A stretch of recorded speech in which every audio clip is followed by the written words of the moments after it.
నమస్తే బ్రదర్, ఎలా ఉన్నారు? ఇంకో ఇంట్రెస్టింగ్ టాపిక్ తీసుకొచ్చాను. ఈ వీడియో మొత్తం చూసి దీనిపైన మీ అభిప్రాయం ఏంటో కింద కామెంట్ చేయండి. సో ఇక లేట్ ఎందుకు, పదండి వీడియోలోకి వెళ్ళిపోదాం. గాడ్ ఆఫ్ మాసెస్ నటసింహం నందమూరి బాలకృష్ణ నటించిన అఖండ 2 టీజర్ రిలీజ్ అయింది.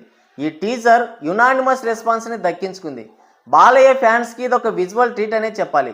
ఇందులో శివుడి అవతారంలో బాలయ్య తన విశ్వరూపం చూపించాడు.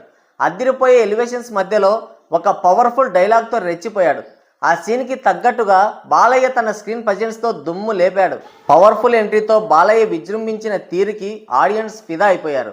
బాలయ్య స్క్రీన్ ప్రజెన్స్, ఆయన గంభీరమైన వాయిస్తో పలికిన పవర్ఫుల్ డైలాగ్స్, ఆయనకు పడిన ఎలివేషన్స్, ఆ సీన్స్ అన్ని హైలైట్ అయ్యేలాగా తమన్ బీజిఎం, బోయమార్క్ డైరెక్షన్తో టీజర్ నెక్స్ట్ లెవెల్లో వర్కౌట్ అయింది.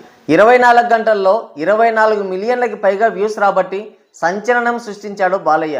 సీనియర్ హీరోస్ పరంగా చూస్తే ఇది ఆల్ టైమ్ రికార్డ్.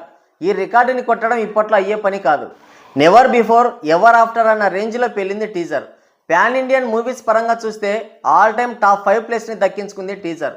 ఈ సినిమాకి యునానిమస్ బ్లాక్ బస్టర్ టాక్ రాకపోయినా పర్లేదు, ఒక్కసారి చూడొచ్చు అనే టాక్ వచ్చినా సరే పాత రికార్డులకి పిండం పెట్టేస్తాడు బాలయ్య. ప్రజెంట్ బాలయ్య మంచి ఫామ్లో ఉండడం, ఈ టైప్ ఆఫ్ జానర్ సినిమాలకి ట్రేడ్లో మంచి ఆదరణ ఉండడం, బాలయ్య బోయపాటిల సక్సెస్ఫుల్ కాంబో మళ్ళీ రిపీట్ కావడం, డాకు మహారాజ్ మూవీతో ఇంటర్నేషనల్ స్థాయి ఆడియన్స్ని బాలయ్య అలరించడం, ఇలాంటివన్నీ కూడా ఈ సినిమాకి బిగ్గెస్ట్ ప్లస్ పాయింట్స్ అనే చెప్పాలి. కంటెంట్తో టాక్తో సంబంధం లేకుండా బాక్స్ ఆఫీస్ని ఉత్తికి ఆరేస్తాడు బాలయ్య. అంటే టాక్ అంటే ఏం లేదు, పెయిడ్ రివ్యూస్ని ఫేక్ రివ్యూస్ని వినే మూడ్లో అలాగే నమ్మే స్థితిలో ఆడియన్స్ లేరు.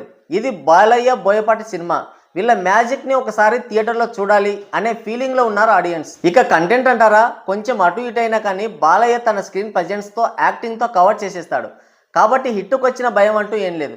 ఇప్పుడు మనం చూడాల్సింది ఆ సినిమా బ్లాక్ బస్టర్ అవుతుందా లేదంటే ఇండస్ట్రీ రికార్డులే లేపేస్తుందా అనేదే చూడాలి. ఒకటైతే కన్ఫర్మ్, బాలయ్య ఈ సినిమాతో పాన్ ఇండియా హీరో అయిపోతాడు, ఇది పక్కా. అయితే అఖండ 2 సినిమాని సెప్టెంబర్ 25న రిలీజ్ చేస్తున్నట్లు మేకర్స్ నిన్న టీజర్లోనే కన్ఫర్మ్ చేశారు. కానీ ఇదే రిలీజ్ డేట్కి పవన్ కళ్యాణ్ నటించిన ఓజీ సినిమా కూడా వస్తుంది. ఆల్రెడీ అఖండ 2 సినిమాని సెప్టెంబర్ 25న రిలీజ్ చేస్తున్నట్లు మేకర్స్ ఎప్పుడు అఫీషియల్గా అనౌన్స్మెంట్ ఇచ్చారు, నిన్న టీజర్తో మరోసారి కన్ఫర్మ్ చేశారు. కానీ ఓజీ సినిమాని ఇప్పటికిప్పుడు సెప్టెంబర్ 25కు తీసుకొస్తున్నారు. మామూలుగా అఖండ 2 సినిమా పైన ఆడియన్స్లో మంచి ఇంట్రెస్ట్ ఉంది, ట్రేడ్లో భారీ హైప్ ఉంది. నిన్న టీజర్కి వచ్చిన రెస్పాన్స్ చూస్తేనే ఆ విషయం మనకు స్పష్టంగా అర్థమవుతుంది. అయితే ఇప్పుడు ఎటొచ్చి పవన్ కళ్యాణ్ ఓజీ సినిమాకి పెద్ద క్వశ్చన్ మార్క్. ఎందుకంటే ప్రజెంట్ ఆయన ఫామ్లో లేడు. ఆయన హిట్ మొహం చూసి దాదాపుగా దశాబ్ద కాలం పైనే అవుతుంది. అత్తారింటికి దారేది సినిమా ఆయనకి లాస్ట్ హిట్. రీసెంట్గా రిలీజ్ అయిన బ్రో సినిమా భారీ డిజాస్టర్ అయితే, దానికంటే ముందు రిలీజ్ అయిన భీమ్లా నాయక్ మూవీ ఒక వరస్ట్ రీమేక్గా, దానికంటే ముందు రిలీజ్ అయిన వకీల్ సాబ్ ఒక కాస్ట్లీ ఫెయిల్యూర్గా మిగిలిపోయింది. ప్రజెంట్ ఆయనకి మార్కెట్ కూడా లేదు. అందుకే హరిహర వీరమల్లు సినిమాకి బిజినెస్ జరగడం లేదు. ఆ సినిమాకైన బడ్జెట్ 250 కోట్లు. నిర్మాతలు మినిమం 200 కోట్లకి బిజినెస్ చేయాలని చూస్తున్నారు. పవన్ కళ్యాణ్కి అంత మార్కెట్ లేదు. ఆయనకి ఇప్పటి వరకు 100 కోట్ల షేర్ వచ్చిన సినిమా ఒక్కటి కూడా లేదు. ఇక 200 కోట్ల బిజినెస్ అంటే లాంగ్ రన్లో 400 కోట్ల గ్రాస్ కలెక్షన్స్ రావాలి. ఆయన బాగా ఫుల్ ఫామ్లో ఉన్నప్పుడే 100 కోట్లు రాలేదు. అలాంటిది ఇప్పుడు 400 కోట్ల గ్రాస్ కలెక్షన్స్ అంటే అసాధ్యం. అందుకనే ఈ సినిమాని కొనడానికి బయ్యర్లు ఎవరు ముందుకు రాలేదు. కంప్లీట్ అయిన సినిమాకే హైప్ లేదు, బిజినెస్ లేదు.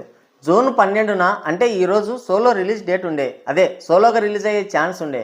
ఆ సినిమాకి హైప్ లేక టికెట్లు అమ్ముడుపోక ఆపేశారు. అలాంటిది ఓజీ సినిమాని అఖండ 2తో క్లాష్లో దింపుతున్నారు.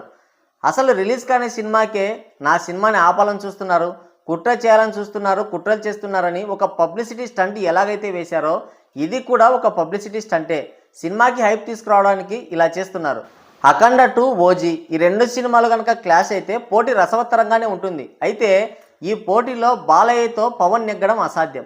ఎందుకంటే ఈ అఖండ 2 పైన ఉన్న హైప్ అలాంటిది. బీసీ సెంటర్స్లో బాలయ్య శివతాండవం చేస్తాడు. బాలయ్యకున్న మాస్ ఇమేజ్ పవన్ కళ్యాణ్కి లేదు. పైగా ఈ ఓజీ ఫిలిం ఒక గ్యాంగ్స్టర్ ఫిలిం. ఈ టైప్ ఆఫ్ సినిమాలు అన్ని వర్గాల ప్రేక్షకుల్ని అట్రాక్ట్ చేయలేవు. అయితే Akhanda movie devotional, horror, mass, family ఇలా అన్ని ఆల్ మిక్స్డ్ జానర్ కాబట్టి అన్ని వర్గాల ప్రేక్షకుల్ని అట్రాక్ట్ చేస్తుంది. పైగా ఈ సినిమాకి సీక్వెల్ హైప్ కూడా భారీగా ఉంది. దానికి తోడు నిన్న రిలీజ్ అయిన టీజర్ మరింత హైప్ను పెంచింది. సో ఎటు చూసినా అఖండ ముందు ఓజీ నిలబడలేదు. బాలయ్య మంచి పోటు మీద ఉన్నాడు. ఎదురుగా ఎవరున్నా సరే దబిడి దిబిడే. ఫైనల్గా అఖండ 2 ఓజీ ఈ రెండింటి మధ్య క్లాష్ జరిగితే అఖండ విన్ అయ్యే ఛాన్సెస్ చాలా ఎక్కువగా ఉన్నాయి. మరి ఈ రెండింటి మధ్య పోటీ జరిగితే ఏ సినిమా విన్ అవుతుందని మీరు అనుకుంటున్నారో కింద కామెంట్ చేయండి. ఇంతసేపు వీడియో చూశారంటే మీకు నచ్చిందని అనుకుంటున్నాను. మీకు నచ్చితే ఒక లైక్ వేసుకోండి, వీలైతే సబ్స్క్రైబ్ చేసుకొని నాకు సపోర్ట్ చేయండి. మరోసారి మరో ఇంట్రెస్టింగ్ టాపిక్ తీసుకొస్తాను. అంతవరకు సెలవు.